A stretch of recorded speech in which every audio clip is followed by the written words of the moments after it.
আজি মই আহিছোঁ এখন গাহৰি ফাৰ্মত আৰু কেনেকৈ এজন ব্যক্তিয়ে গাহৰি ফাৰ্ম কৰি মাহত 50,000 বা 60,000 টকা উপাৰ্জন কৰি আছে। আহক তেখেতৰ লগত আমি এতিয়া কথা পাতোঁ। তো দাদা আপুনি প্ৰথমত আপোনাৰ পৰিচয়টো দিয়কচোন আমাক। নমস্কাৰ, মোৰ নাম ত্ৰৈলোক্য বুঢ়াগোহাঁই। মোৰ ঘৰ পুখুৰীয়া, মৰিয়নি পুখুৰীয়া হয়, ডিষ্ট্ৰিক্ট যোৰহাট পৰে। চ' এতিয়া দাদা আপুনি কওকচোন, আপুনি প্ৰথমত কেইটা গাহৰিৰ পৰা আপুনি ফাৰ্মখন ষ্টাৰ্ট কৰিছিলে? মই ষ্টাৰ্টিং 5টা আনিছিলোঁ, 5টা গাহৰি আনিছিলোঁ। আৰু বৰ্তমান এতিয়া আপোনাৰ ফাৰ্মত কেইটা গাহৰি আছে? মোৰ বৰ্তমান 52টামান গাহৰি এতিয়া বৰ্তমান আছে মোৰ। আৰু দাদা কওকচোন, আপুনি ফাৰ্মখন যে এতিয়া কৰি আছে, আপুনি ফাৰ্মখন মানে আপুনি কি ছিষ্টেমত এতিয়া কৰি আছে? বৰ্তমান মই ব্ৰিডিঙৰ হেৰিত আছোঁ। মই ব্ৰিডিঙো কৰিছোঁ, প্লাছ আপোনাৰ ফেটাৰ্নিঙো কৰিছোঁ। হয়। মই যদি কিবা কাৰণে নেচেচিটিৰ কাৰণে কোনোবা যদি দৰকাৰ হয়, ব্ৰিডিঙৰ কাৰণে যদি পোৱালি ছোৱালী দৰকাৰ হয়, তেতিয়া মই পোৱালিও ছাপ্লাই কৰোঁ। আৰু প্লাছ মাংসৰ কাৰণেও, কাটিঙৰ কাৰণে মই উলিয়াই দিওঁ আৰু। বৰ্তমান এতিয়া আপুনি দানা কি ইউজ কৰি আছে? আপুনি কিনা দানা ইউজ কৰি আছে নে আপুনি বনাই দানাটো? মই কিনা দানাও ইউজ কৰোঁ, প্লাছ 50-50 কৰোঁ, আৰু কিছুমান অলপ নিজে ঘৰটো বনাই মেলি অলপ এনেকৈ মিক্স কৰি পিনে দিওঁ।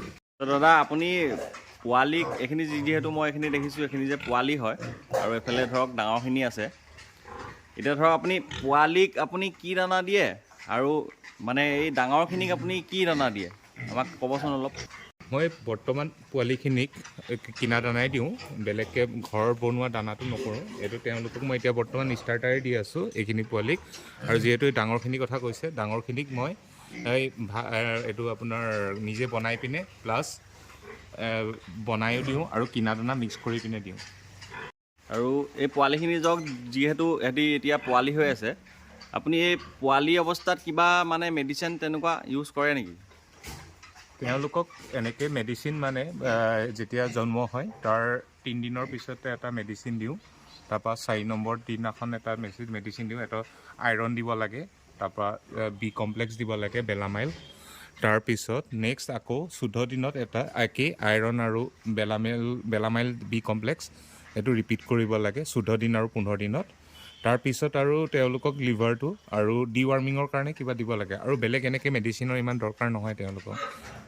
আৰু দাদা যিহেতু মই দেখিছোঁ এইখিনি ধৰক ডাঙৰ হয়, এই ডাঙৰ গাহৰি হয়, এই ডাঙৰ গাহৰিখিনিক আপুনি মানে কিবা মেডিচিন ইউজ কৰে নেকি? ডাঙৰ গাহৰিখিনিক একচুৱেলি মই অকল এতিয়া বৰ্তমান ডিৱাৰ্মিং আৰু লিভাৰটো দিওঁ, যিহেতু এইটো 2 মাহৰ মূৰে মূৰে ডিৱাৰ্মিংটো কৰাওঁ আৰু প্লাছ লিভাৰটো দিওঁ, আৰু বেলেগকৈ এনেকৈ একো মেডিচিন নাথাকে তেওঁলোকৰ।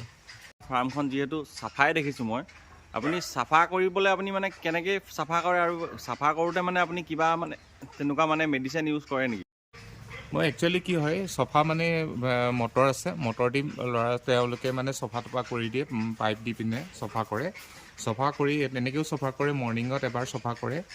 তাৰপিছত যদি কিবা কাৰণে আকৌ কিবা বেমাৰ জেমাৰ কাৰণে আজিকালি বহুত কিবা কিবি আহি থাকে। ৰিচেণ্টলি আফ্ৰিকান চোৱাইন ফিভাৰ ASFটো যিহেতু হৈছে চবেই গম পাইছেই, তেতিয়া সেইটো কাৰণে এইবিলাক প্ৰিকশ্যনছ অলপ ল'বলগীয়া হয়। তেতিয়া মই পটাছ এনেকৈ ব্লিচিং এইবিলাক ইউজ কৰোঁ।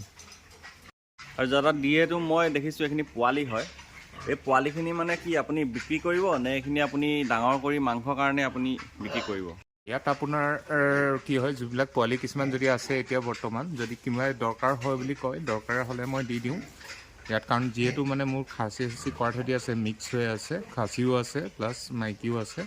সেইটো কাৰণে মই যিখিনি যদি কোনোবা বিচাৰে তেতিয়াহ'লে দিওঁ, নহ'লে যিখিনি থাকি যাব লাষ্টত সেইখিনি মই মাংসৰ কাৰণে ফেটাৰ্নিং হিচাপে মই ৰাখি দিম এইখিনি।